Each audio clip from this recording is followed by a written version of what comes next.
Hi, I'm here to give you a quick preview on how your bag reach to the aircraft.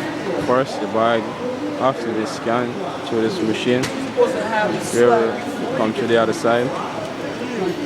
Then you reach on this belt, where it rolls along straight down this belt here, where it go all the way to the back. This is the final call for Egypt Where Air Flight 986 it with reach service to the end. Immediate boarding Then it go at on this gate belt A7.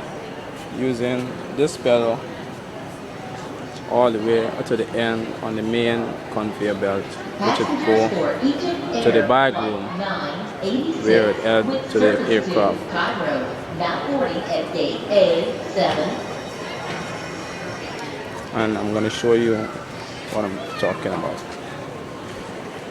Here we go back again to the front.